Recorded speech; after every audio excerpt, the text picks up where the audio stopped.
Ariel Helwani in Dallas for UFC 185 alongside Henry Cejudo, who meets Chris Cariaso this Saturday live on pay-per-view. Henry, it's great to see you. I think a lot of people are looking forward to this fight, and of course, there's an attraction before the fight because you have to make that weight. Did you hear that a online sports book is placing odds on whether or not you will make that weight? Yeah, no, I was told this morning. I get Google alerts too, so I try not to look at them. That's kind of funny. Makes me nervous though. What do you make of that? It's MMA, man. They will, anybody. They just want to make a buck. Yeah. But I can promise you this: I'm good on weight. How much do you weigh right now? 131. Is there a difference between this Henry Cejudo making that weight to 125 and the one who was supposed to debut in Sacramento? Absolutely. What's the difference? It's the difference is I let go a lot of my. I let go of wheat and dairy, a lot of those chimichangas and some of the stuff that I was doing, and I let go of pretty much everything, man. I went back to pretty much my prison lifestyle when I was training for the Olympics: chicken, fruit, water. That's it. So. Do you enjoy that, or is that hell? No, but it reminds me the fact that I want to fight and I want to compete. And I want to make sure my opponent feels that, like how hard I train and how far I have come, and especially social media stuff too. And you feel 100% flyweight is better than bantamweight for you?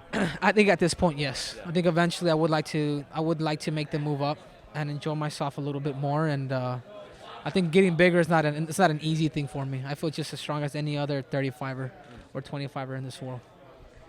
What do you think those last 5 pounds are going to be like? They're killers. Yeah. They're killers, but I haven't used plastics either. So I'm using plastics tonight for the first time. So we've been very strategic with it, and I can't do what I used to do. And I mean this when I'm talking about I'm losing 16 pounds in less than 2 hours. That's what I'm actually losing. If you can find anybody in the UFC that can cut as much weight in such short of a time than me, man, I'll give you some money.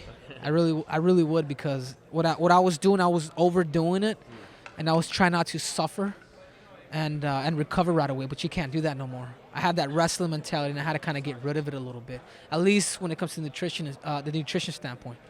You have reached the mountaintop, right? You have an Olympic gold medal, but I am wondering, your performance in December in Arizona, your home state, after what happened in August, is there any way that we can compare the two moments in your life, how they felt? Because I have to imagine that there was a massive weight lifted off your shoulders in December. Yes. I mean, this isn't my first time going through adversity. It isn't, man. I've gone through that my whole life. If it's going through hungers when I was a little kid, or if it's not having any air conditioning in Phoenix, I see everything as a motivator. Regardless, man, I have a really strong mind and a very strong will, and I'm just out there doing my best and perform in tip-top shape. It felt great, though, right? I mean, let's be honest. Yeah, it felt good, but I'm kind of a critic. I think there's some things that I could have done that and my coaches thought that I could have done. But then again, I kind of didn't let all the cats out the bag. So it'll be interesting Saturday night. And what do you make of Chris? He's just fighting for the belt. I mean, he's a guy who's been in a main event. He lost to DJ, obviously, but I mean, this is a big vote of confidence. They're putting you main card pay-per-view against former #1 contender. Yeah, no, absolutely. I think he's a tough fighter. I like him as a person. I think that makes it easier for me, because I don't like this Twitter stuff. Man. I don't even look at it that much, but I think he's a southpaw. He's an orthodox. He's a title contender. He had 3 consecutive wins before losing to Demetrius Johnson.